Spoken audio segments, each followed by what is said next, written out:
Mapagpalang araw, kaibigan. Ito na naman po ang inyong kaibigan kay Jesus, Brother Manny Bautista. Minsan pa tayo po ay mag-aaral ng salita ng Diyos o Ebanghelyo ng Panginoon tungkol po sa nakasulat sa appointment ang Biblia ng mga pastor. Appointment Bible, ano po? Ngayon,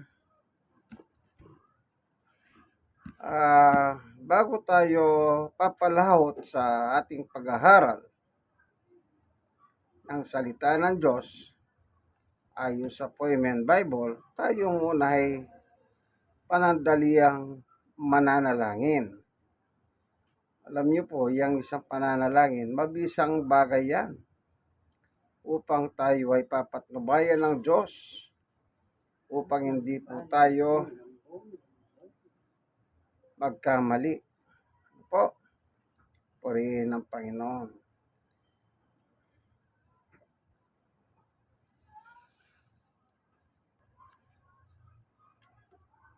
Panginoon Diyos, sa aming Ama na makapangyarihan sa lahat, minsan pa, samahan mo po kami sa aming pag-aaral ng iyong salita na nakasulat po sa Appointment Bible upang aming maunawahan po ang iyong mensahe sa pagkakataon na ito. Sapagkat ang iyong mensahe o ang iyong turo at aral, ang iyong salita ay mapapanaligan namin. Sa ngalan ng aming Panginoong Yesus, buksan mo po ang puso at isipan ng bawat isa sa amin. Kung meron man pong kabigatan ng dala ng mga ibang nakikinig, nanonood ng video ito, yun po silang paghahanin ang kanilang daladala. Kung sila man po ay may mga iba't iba sari-saring sakit, yun pong pagalingin, O Diyos. Tunay nga po sa iyo ay walang imposible. Sa ngalan ng aming Panginoong Yesus. Amen.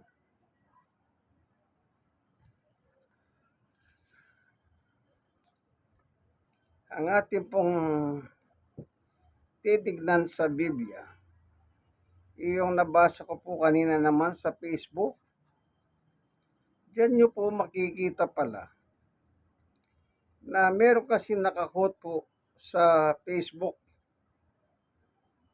na parang ang tingin nung nag-post o yung mga nag-repost, nag-share, na parang sa kanilang pakiwari ba, itong babasahin natin ay nangyayari na sa ating panahon. Kaya napakarami pong comment,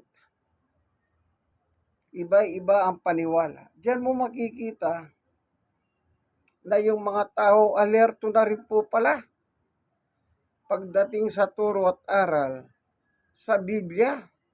Kanya lang, di ko naman po sinasabing tama sila o mali sila. Kasi po may mga nakasulat, wala po eh.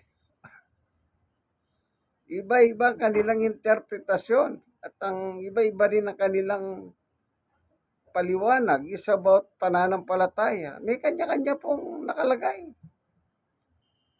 Okay, basahin muna natin yung pinagkakaguluhan na naman nila. Dito po sa Pahayag, chapter 13, ano? Ganito po ang nakalagay.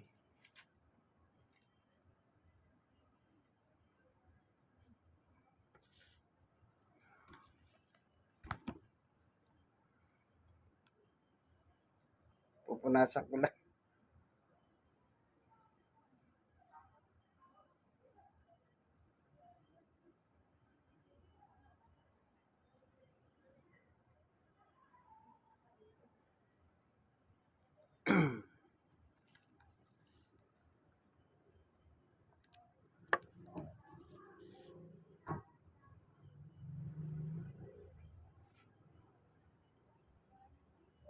Ito po,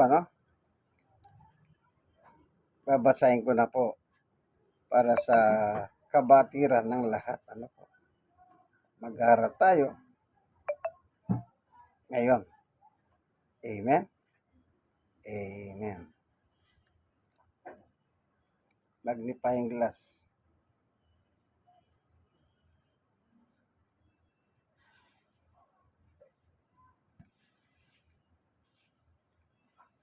Pahayag 13, 16.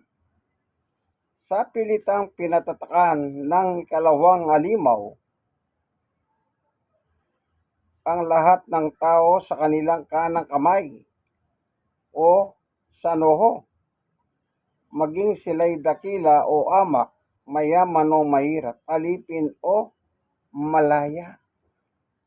Ano po?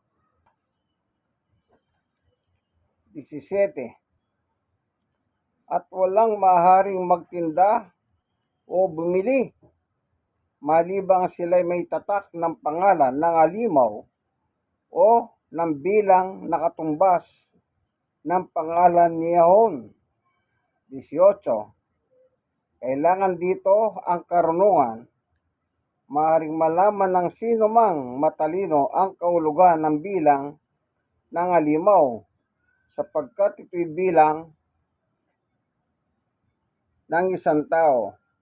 Ang bilang ay 600 at 66. Ayun. 666.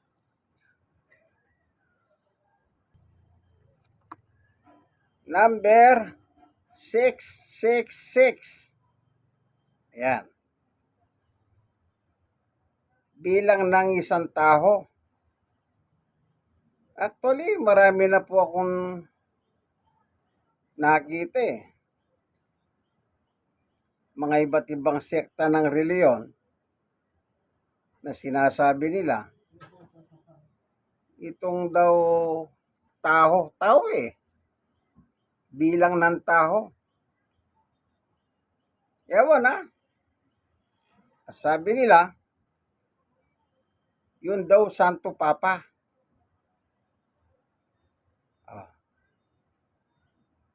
Gumawa pa silang mga number. Pinakikita pa po nila sa television. Tumutugma sa Santo Papa. Sabi nila ng ibang reliyon. Pero hindi yun ang paksa natin. Ito yung nakita ko na kung saan ang sabi nila, kasi pinakita sa Facebook yung itong forehead, pumapasok sa isang establishmento, gumaganon po siya. Yung, alam niyo po yung pag sasakay ka ng LRT, MRT, yung bibili ka ng card, then yung bibilin mong card, itatampal mo lang na ganon, then makatawid ka. Yon. Kumbaga, ang ginagamit nila, kasi nga po nakalagay dito pasinin niyo nga natin, sa pilitang, dito po sa 13, 13:16 na Revelation. Sa pilitang pinatatakan ng ikalawang alimaw, ang lahat ng tao sa kanilang kanang kamay o noho. Anong tatak? Bilang. Ang bilang ay 600 ay 60. Bilang ay 600 at 66. Kumbaga, nagpatatak sila dito ng 3 size para makapasok ka. Kasi nakalagay dito hindi ka pwedeng bumili nang wala kang tatak. Kaya pinakikita nila, gumaganon po sila. Ngayon, merong scanner dito. Makakapasok sila. Ngayon na nakalagay doon sa Facebook, pinapalagay nila na nangyayari na ngayon. Kasi nung araw naman, nabalita yung microchip. Alam niyo po yung microchip, ano? Yun ay ginaganon din po yun sa mga scanner. Sinasabi nila, yung sa kamay naman. Kasi nakalagay dito, sa pilitang pinatatakan ng ikalawang halimaw ang lahat ng tao sa kanilang kanang kamay. Kanang kamay. Na noon, ginagawa nilang palagay, yung silaki lang ng palay, ng bigas. Yung microchip. Yung iba, dito nga daw. Pinakita rin sa ano yun, ini-inject lang nila yun. Tapos, i-inject nilang ganon, ayun na, may tatanim na.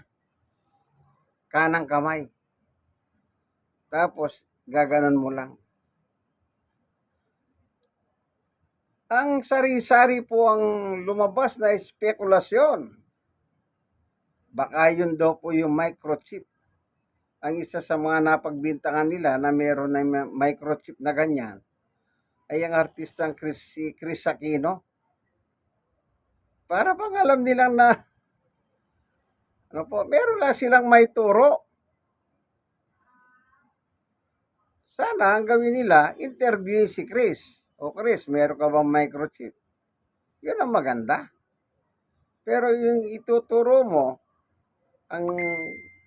ang nahuna nagkaroon niya na isang artista, si Chris Aquino. Ay, para lang may turo. Yan. Hindi pa po, sa ngayon, hindi pa ito nangyayari. Pansinin niyo po yung unang birada, no? Sa pahayag 1316. Ano nakalagay? Sa pilitang pinatatakan ng ikalawang alimaw ang lahat ng tao sa kanilang kanang kamay o sa noho, maging sila'y dakila o amak, mayaman o mahirap, alipin o malaya. So nakita nyo na po yung ikalawang halimaw. Siya po yung nag-uutos sa pilitang ipatatakan lahat ng tao. Meron na po bang sapilitan ngayon nagpapatatak ng dito sa noo? Yung iba naman, yun daw pong ang tawag nila rito. So maliwanag, ano? Yung ikalawang halimaw. Ngayon, anong itsura nito?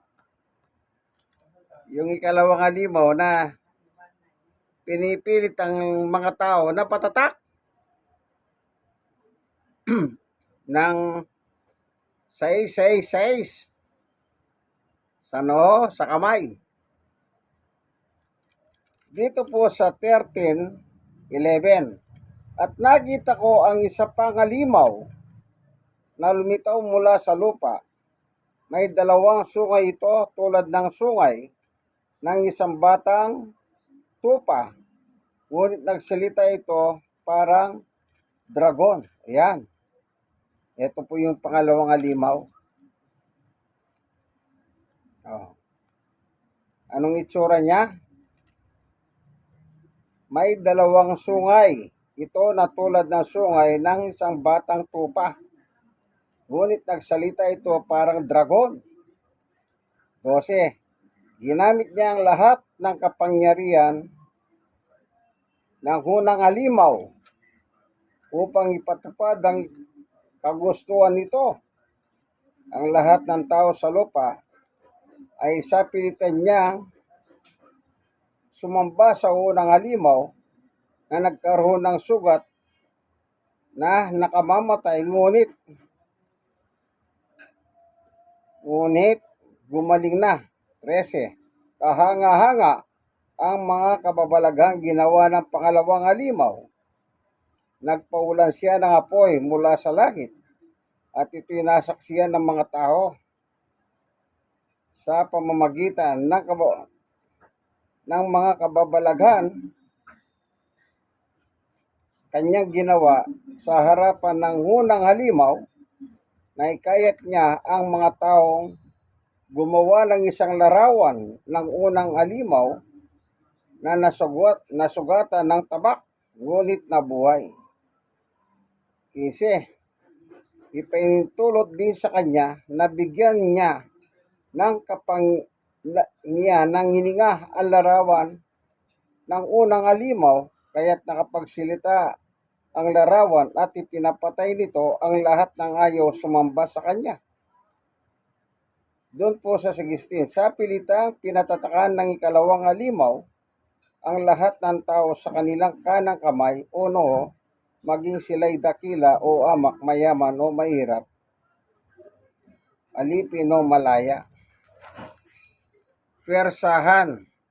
Pero bago niya ginawa yon, gumawa muna siya ng himala.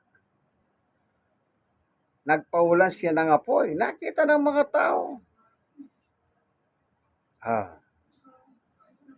Kita niyo po? Dahil nakita na lang gumawa siya ng himala, sa pilitan ngayon, pinatatataka ng tao ng isang tatak. Anim. Pero ang mali lang doon, sa post sa Facebook, kasi yung tanong na nangyayari na. Ang mga tao po, nakakita lang sila ng mga biblical verse na medyo nakakayanig. Antimano po, nilalagyan na nila ng caption para lang umani. Yung iba naman,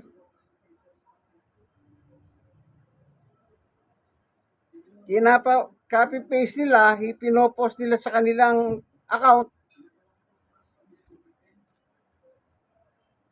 Ano po, alam nyo ng mga Pilipino, mahilig sa ganyan. Pero hindi po yun Nakita nyo na po ba yung ikalawang halimaw? Wala pa naman, di ba? Pare-pareho pa. Ako rin, wala pa akong nakita na parang tupa, pero ang kanyang boses parang dragon. Parang dragon. Nung araw, bata ako, may nakakapanood ako ng pelikula ng mga dragon. Yung kagaya ng Watari. Ayan, mga karakter po yan na tungkol sa mga dragon. Nung kasi po, sa mga Chinese movie, Japanese movie, mahilig sila sa ganyan. Yung mga dragon lumilipad. Gumaganon-ganon yung mga dragon. Ayun, makikita mo yung mga dragon sa pintuhan ng bahay. Yung design ng bahay nila, dragon. Opo. Kanino ba simbolo yung dragon? Kay Satanas. Doon po sa chapter 12 naman ng pahayag. 12:9.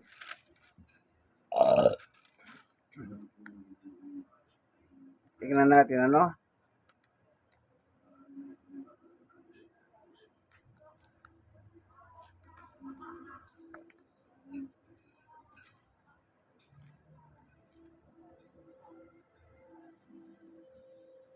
Pahayag 12:9, itinapon ng napakalaking dragon ang matandang ahas na tinatawag na Diablo at Satanas na nandaraya sa buong sanlibutan. Itinapon siya sa lupa kasamang lahat ng kanyang mga kampo. Anong nakalagay sa verse 13 ng chapter 13?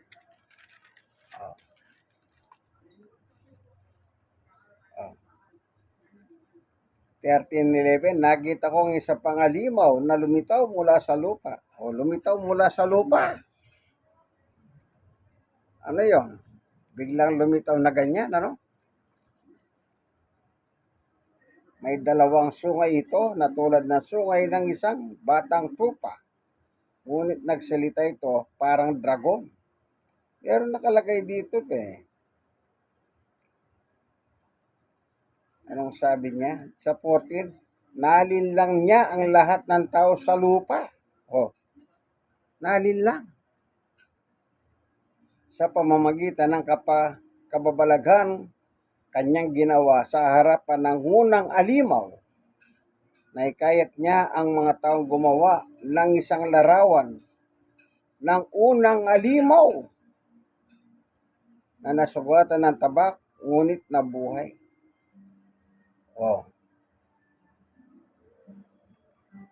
Ano po? Kasi, ipinahintulot din sa kanya na bigyan niya ng kaininga ang larawan upang ipinahintulot din sa kanya na bigyan niya ng ininga ang larawan ng unang alimaw. Oh. Larawan lang. Anong nangyari? Kaya't nakapagsalita ang larawan.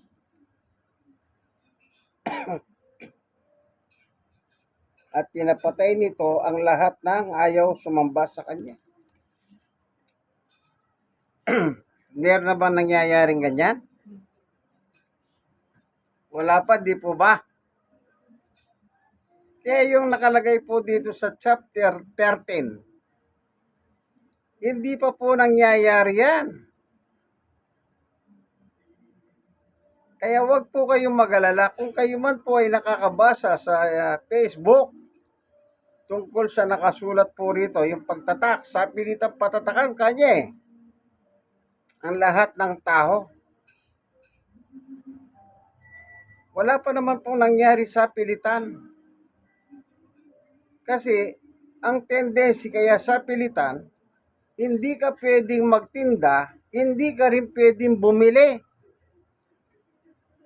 Halimbawa, dito sa lupa, ngayon yung mga tatakan, pag hindi ka nagpatatak, hindi ka makakabili kahit may pambili ka. O hindi ka rin pwedeng magtinda kahit marami kang pera kung wala kang tatak. Kaya mangyayari sa buong mundo, yung may tatak, sa panahon na yon, yung may tatak, anong sabi? Kapag may tatak at walang maaaring magtinda o bimili nang malibang sila'y may tatak ng pangalan ng alimaw o ng bilang na kinatumbas ng pangalan niya ho. Kaya sinabi sa pilitan, isipin mo hindi ka pwedeng magtinda, hindi ka pwedeng bumili. Paano ka naman kakain? Oh. Kaya sa pilitan ngayon, kumbaga parang ganito Sige, bahala ka. Mamatay ka sa gutom.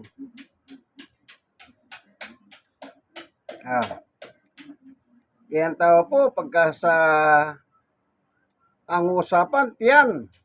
Ay, mag-uuramentado ang tao pag hindi kumain.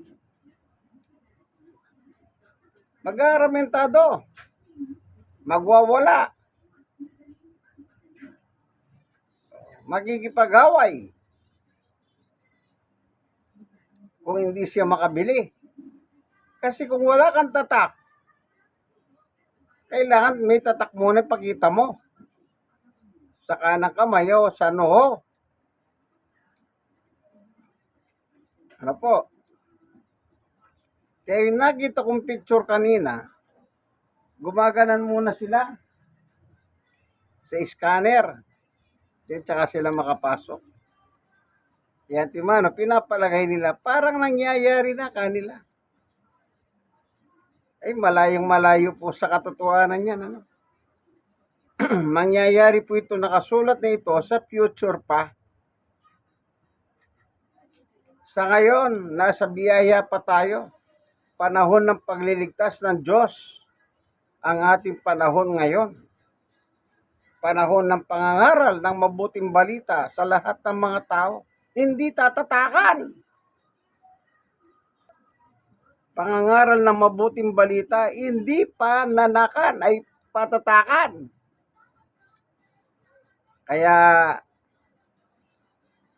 ewan ko, basta makakita lang ng mga biblical verse, kung ano-ano na, antimano, para ako na makahuna.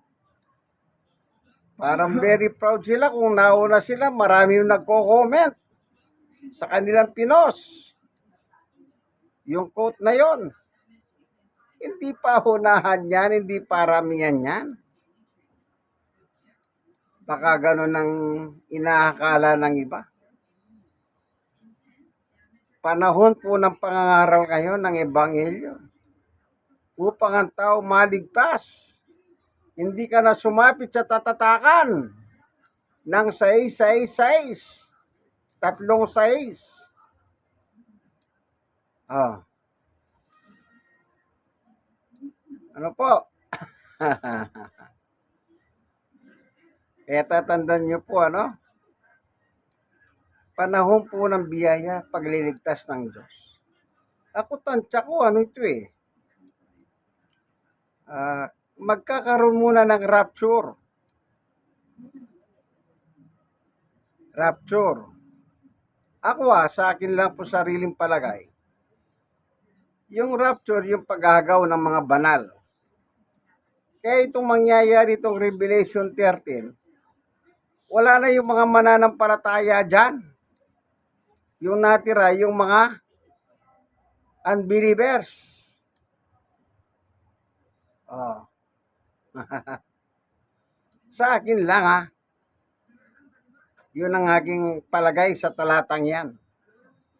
Kasi kung isa kang mananampalataya, hindi ka magpapatatak, alam mo na eh. Ang itatatak ni hindi mo na patatakan yan kasi alam mo na. Tatak ng isang alimaw yan, ng Diablo. Kaya ako, itong pakiwari ko po sa chapter 30 ng pahayag, tapos na po yung paghagaw sa mga banal. Nakuha na po sila. Then yung natirang tao rito, sila na po yung pinaglalaruan ng Diablo. Yung hindi nagsisi. Kaya tatandaan nyo po yan. Wag po kayong basta maniwala. Lalo na kung nakasulat ay tungkol sa revelation or pahayag. Ano po yan? Revelation. Sa English nga, revelation. O pahayag. Apokalipsis, ang tawag naman ng iba. Mangyayari pa lang yan sa future. Kaya, ako, paniwala ko po wala na yung mga banal dito. Inagaw na po sila sa pagbabalik ng Panginoong Yesus. Kaya yung mga unbelievers, sila na po yung pinaglalaruan. Ano po? Tignan natin yung unang 5:19.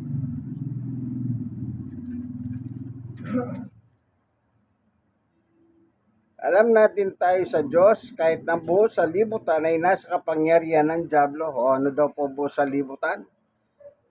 Nasa ilalim ng Diablo. Kapangyarihan ng Diablo.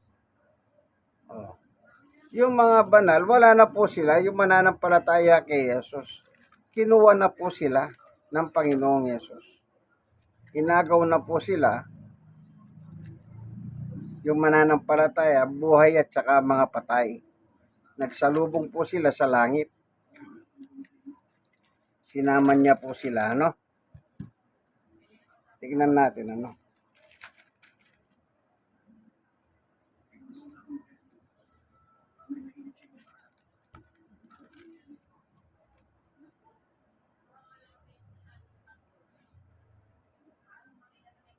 sa unang Tesalonica 4:15. Ito ang itinuturo ng Panginoon.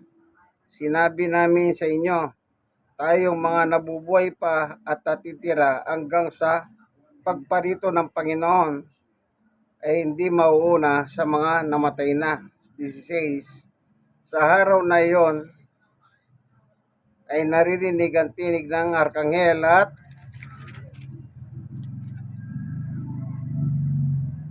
tunog ng trompeta ng Diyos at ng Panginoon. At ang Panginoon mismo ay bababa mula sa langit na sumisigaw. At ang mga namatay na sumampalataya kay Kristo ay bubuhayin muna. 17. Pagkatapos tayo namang mga buhay pa at natitira, titipunin sa alapahap ng mga binuhay upang salubungin ng Panginoon sa ipapawid. Sa gayon, makakapiling natin siya magpakailanman. 18. Kaya nga, palakasin ninyo ang loob ng bawat isa sa pamamagitan ng salitang ito. Mangyayari muna po ito paggagaw o rapture. Kaya yung chapter 30 ng pahayag, future po yun. Kasi wala pa nangyayari sa pagbabalik ng ating Panginoong Yesus para sa rapture o paghagaw. Marami pong salamat sa iyo, Panginoon Diyos, sa katotohanan itinuro mo po sa amin na yung nakita ko pong po sa social media, especially sa Facebook, yung nakasulat sa pahayag na sari-sari po paniwala ng tao ay sa future pa po magaganap. Salamat po, Panginoon Diyos. Pagpalain mo po ang bawat isa nanonood ng video ito. Kung sila man po may dalang iba't ibang problema, suliranin, yung pagalingin po sila, O Diyos. Sa iyo po lahat ng kapurihan, sa ngalan ng aming Panginoong Yesus. Amen and amen. God is good all the time. Kaibigan, isa lang. Like and share. Kayo po nasishare, mag-subscribe naman po kayo, ano?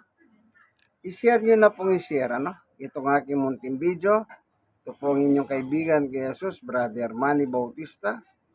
Gumawa po ako ng video dito sa aming tahanan. Kung tawagin ito, Home Bible Study.